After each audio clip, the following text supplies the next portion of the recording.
Good morning विद्यार्थी मित्रों। आज हम कक्षा 8 विषय हिंदी द्वितीय सत्र में तीसरे चैप्टर मत बांटो इंसान को के स्वाध्याय का अभ्यास करेंगे।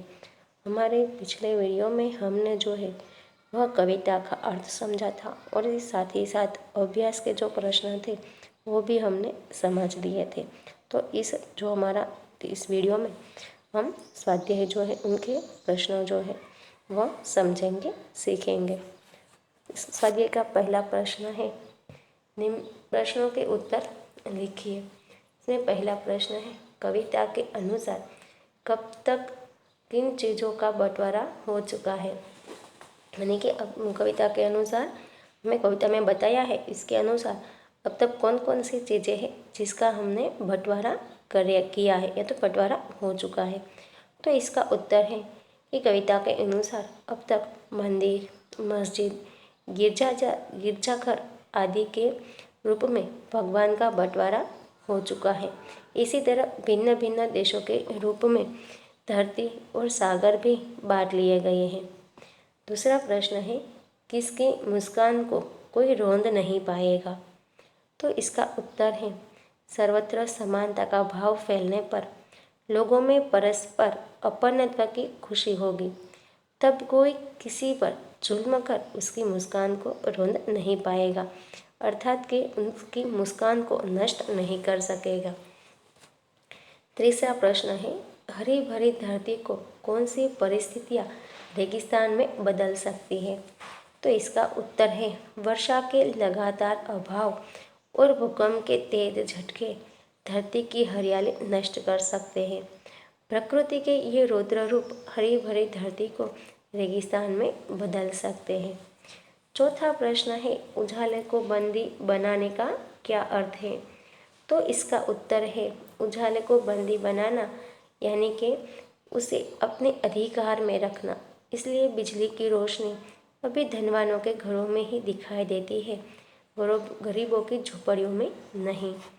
पांचवा प्रश्न है, यह कविता हमें क्या संदेश देती है।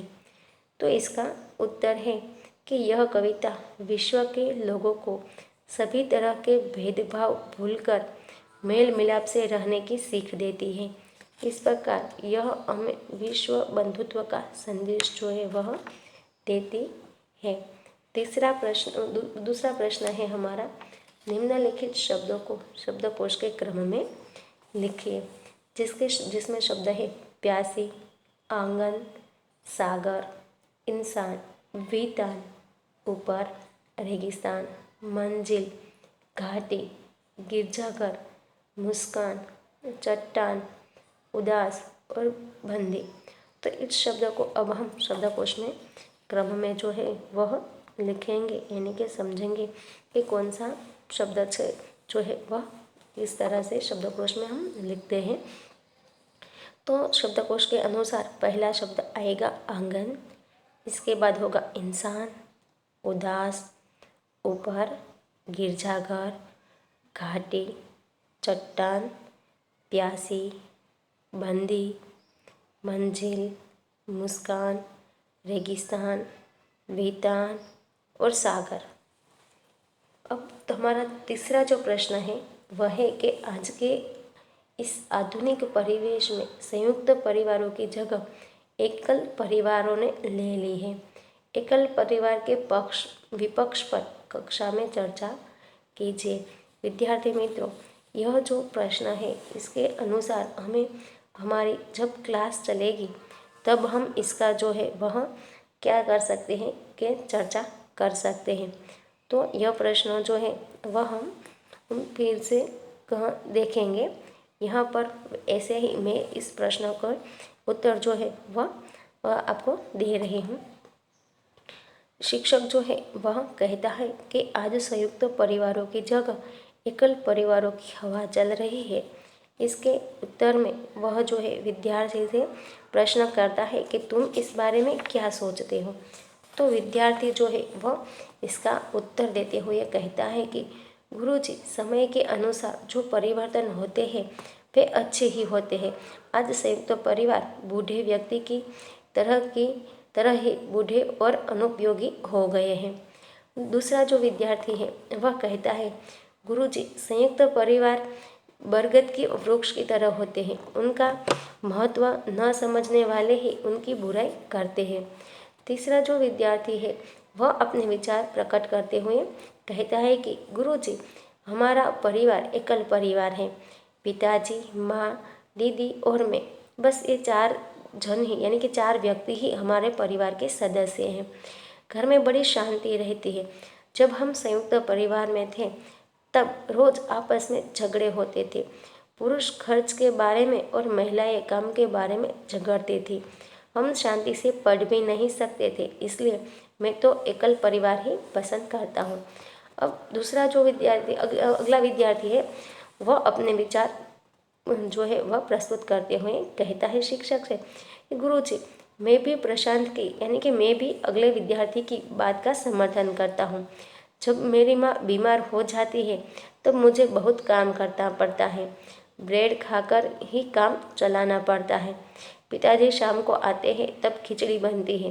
यदि संयुक्त परिवार होता तो दादी या चाची के हाथ का खाना हमें मिल सकता था।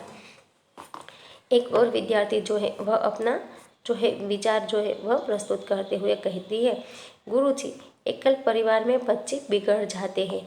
हमारे पड़ोस का लड़का माँ बाप के न रहने पर इंटरनेट पर वह सब कुछ देखता है जो उसे नहीं देखना चाहिए। बच्चों के चरित्र को बिगाड़ने में एकल परिवार जिम्मेदार है।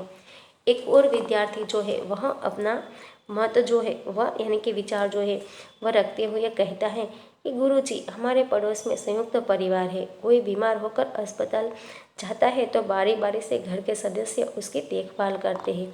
क्या एकल परिवार में यह संभव है?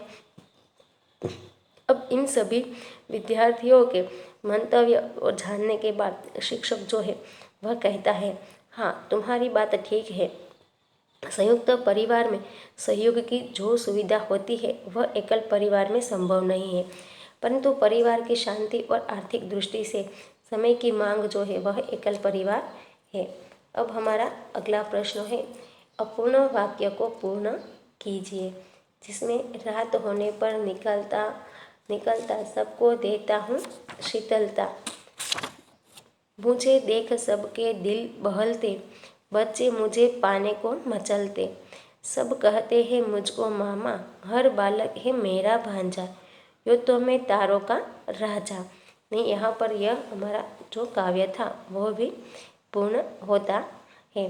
अब विद्यार्थी मित्रों, आपको जो है इस काव्य के आधार पर आपको एक प्रोजेक्ट कार्य जो है वह करना है, जिसमें पहला है वह है कि राष्ट्रीय एकता के गीतों का संग्रह करना, और दूसरा जो है वह है भारत के मानचित्र में निम्नलिखित स्थल खोजिए और उनके विषय में सचित्र जानकारी एकत्र कीजिए। यहाँ हमें कुछ जो है वह नाम दिए गए, जिसमें जामा मस्जिद, स्वर्ण मंदिर, तिरुपति बालाजी मंदिर, उदवाड़ा माउंट मेरी चर्च और मुंबई। तो विद्यार्थी मित्रों, यहाँ जो है वह मैंने आपको चित्र के साथ जो है वह माहिती क्या लिखना है वह दे रही हूँ, लेकिन आपको ऐसे चित्र जो है वह लेकर आपकी जो नोटबुक है उसमें इसके बारे में लिखना है, जिसमें पहला है जामा मस्जिद।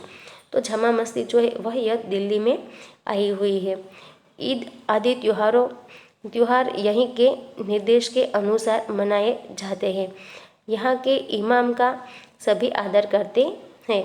दूसरा है स्वर्ण मंदिर। स्वर्ण मंदिर जो है वह पंजाब में सिख संप्रदाय का सबसे बड़ा और मुख्य गुरुद्वारा है। प्रतिदिन सैकड़ों देशी विदेशी पर्यटक जो है वह यह दर्शन के लिए आते हैं। तिरुपति बालाजी मंदिर, यह मंदिर जो है वह तमिलनाडु राज्य में हिंदुओं का प्रसिद्ध तीर्थ स्थल है। यहाँ भगवान वेंकटेश की मूर्ति है। इसके दर्शन के लिए प्रतिदिन हजारों लोग आते हैं। चौथा जो है वह उदवाड़ा जो है वह गुजरात में संजान के निकट पारसियों का पवित्र स्थान है।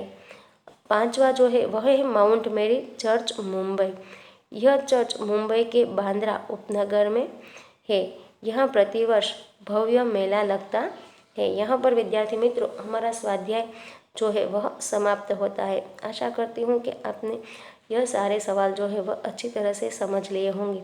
साथ ही आपको ये सारे सवाल जो है वह अपनी स्वाध्याय बुक में लिखने हैं। यदि आपको यह वीडियो अच्छा लगा हो तो इसे लाइक करें, अपने मित्रों के साथ शेयर करें और मेरे चैनल को सब्सक्राइब करें। धन्यवाद।